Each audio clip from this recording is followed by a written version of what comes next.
In 1981, a researcher sat down and did the maths. He counted the babies, 212,000 of them, dead, every single year. Not from war, not from famine, not from a natural disaster nobody could have prevented. From a can of powder, sold by a company that knew exactly what it was doing. And that company is sitting on your supermarket shelf right now.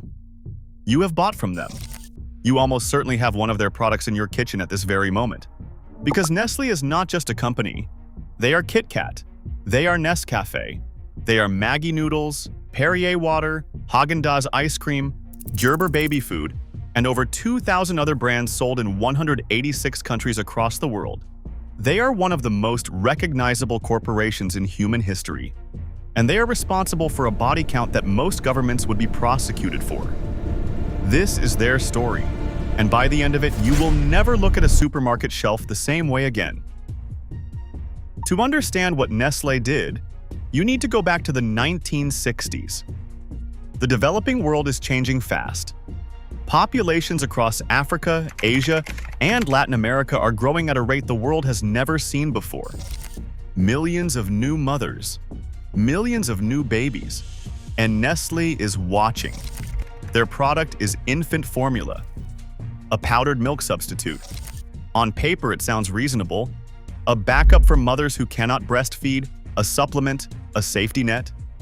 But Nestlé does not want to sell it as a backup. They want to replace breast milk entirely. The problem is, there is nothing wrong with breast milk. It has fed every single human being since the beginning of time. It is free, it is sterile, it is perfectly designed by millions of years of evolution to give a newborn exactly what it needs. No mother in her right mind is going to pay for something she already produces for free. So Nestlé does something that even today is difficult to fully comprehend. They go into the hospitals, not as salespeople, not as corporate representatives. They go in dressed as nurses, saleswomen wearing white medical uniforms, carrying clipboards, walking the maternity wards of hospitals across Africa and Asia. Nestlé gives them a name internally. They call them milk nurses. These women approach new mothers in the hours immediately after giving birth, the single most vulnerable, exhausted, emotional moment of a woman's entire life, and they deliver a simple message. Formula is better than breast milk. It is more modern, more nutritious, more reliable. It is what educated mothers are choosing, and then they hand out free samples.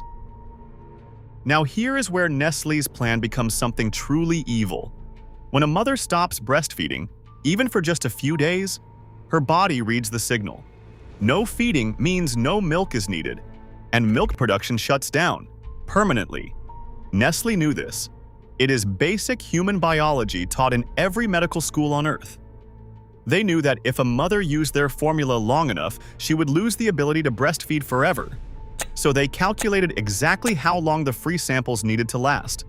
Long enough for the mother's milk to dry up. Long enough to create a dependency that could never be reversed. And then the free samples stopped. Now these mothers, sitting in poverty in countries without reliable clean water, with no breast milk left in their bodies and a screaming, hungry newborn in their arms, had only one option: buy the formula. They had been trapped, deliberately, scientifically, by a boardroom full of executives thousands of miles away who never had to look a single one of those mothers in the eye. But what happened next turned a cold corporate strategy into a mass killing. In the developing world in the 1960s and the 70s, clean water was not guaranteed. For hundreds of millions of families, the water available was contaminated. Bacteria, parasites, disease. Breast milk requires no water. It is sterile. It is safe from the moment it is produced. But infant formula must be mixed with water. And when a desperate mother with no other option mixes powdered formula with contaminated water and feeds it to a newborn baby, a baby whose immune system is not yet capable of fighting anything, that baby does not stand a chance. They died from diarrhea, from infections, from dehydration, writhing in pain, in their mother's arms, in tin-roofed homes in rural villages across the developing world. And Nestlé knew the water was contaminated. They knew, and they kept sending the milk nurses anyway. 212,000 babies every single year, at the peak of the Nestlé scandal in 1981. That is the number researchers put to what Nestlé had done. To put that in perspective, that is more than the entire population of a major city, wiped out, annually, by a company whose chief executive officer was collecting a bonus. When the world started asking questions, Nestlé did not stop. They did not apologize. They attacked. In 1974, a report was published called The Baby Killer. It laid out everything: the fake nurses, the free samples, the contaminated water, the deaths. It spread around the world like wildfire. Governments started paying attention. The public was horrified. Nestlé's response was to sue the organization that published it for defamation.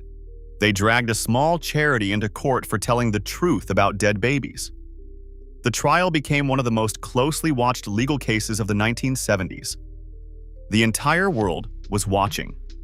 When the judge finally delivered his verdict, he ruled against the publishers on a narrow legal technicality.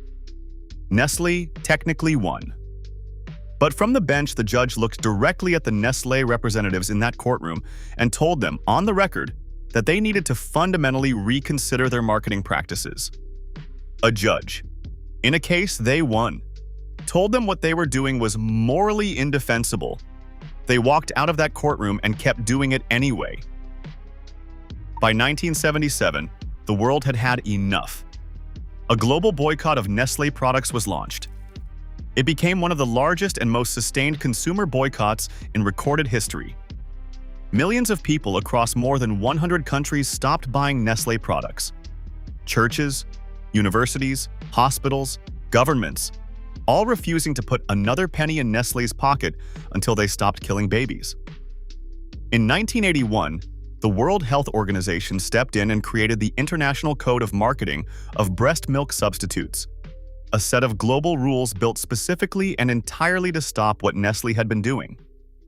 Nestlé stood up in front of the world and signed it. And then they violated it, repeatedly, systematically, for the next 4 decades. Independent studies conducted in the years following found Nestlé continuing to push formula in developing countries, continuing to undermine breastfeeding, continuing to use marketing tactics. The code explicitly banned. And in 2018, 37 years after signing that code, Nestlé was caught lobbying the United States government to block a World Health Assembly resolution designed to promote breastfeeding globally. They lobbied against protecting newborn babies. 37 years later. But even now, we have not arrived at the most chilling moment in Nestlé's history. In 2005, Nestlé's chief executive sat down for a video interview. He was relaxed, confident, the head of one of the most powerful companies on earth. He was asked one question: is access to clean water a basic human right? He looked into the camera and said no. He said water should not be considered a public right, that it should have a market value, that it should be privatized, owned, sold back to the people who need it to survive. Water, the one thing no human being on Earth can live without for more than 3 days. The chief executive of Nestlé looked into a camera and said it should belong to corporations. And Nestlé was not just saying it. They were already doing it. For years, Nestlé had been moving into communities across the developing world and into towns in Michigan, California, and Canada. They obtained water extraction rights for almost nothing, set up pumping operations, and began draining aquifers that entire communities had relied on for generations. Wells ran dry, local water supplies collapsed, farmers watched their land turn to dust. And Nestlé bottled that water, slapped a Pure Life label on it, and sold it back to the world for $1.50 per bottle. Communities that had had clean water for 100 years suddenly had none, so that Nestlé could hit their annual revenue targets. Today, Nestlé operates in 186 countries. They own KitKat, Nescafé, Maggi, Milo, Smarties, Häagen-Dazs, Perrier, San Pellegrino, Purina, Gerber, Nespresso, and over 2,000 other brands. In 2023 alone, they generated 94 billion Swiss francs in revenue. 94 billion. They have used that money and that power to fight every boycott, discredit every researcher, lobby against every regulation, and silence every journalist who has ever tried to hold them accountable. For over 150 years, and they are still growing. 212,000 babies. Say that number out loud. 212,000 babies. Dead in a single year because a corporation needed to sell more powder. These were not statistics. They were children, with names, with mothers who held them and loved them and watched them die, not understanding why. Mothers who had been told by a woman in a white uniform that they were doing the right thing. Mothers who had been lied to by one of the most powerful companies on earth. And today, Nestle products line the shelves of every supermarket in every country on the planet. Their shareholders collect dividends. Their executives give keynote speeches at business conferences about corporate responsibility. The word sits in the throat like a stone. We live in a world where a company can kill 212,000 babies in a single year, get exposed, get boycotted by the entire world, get told by a judge they are morally wrong, sign an international code promising to stop, violate it for 40 years, and still be one of the wealthiest and most powerful corporations on earth. If that does not make you angry, nothing will.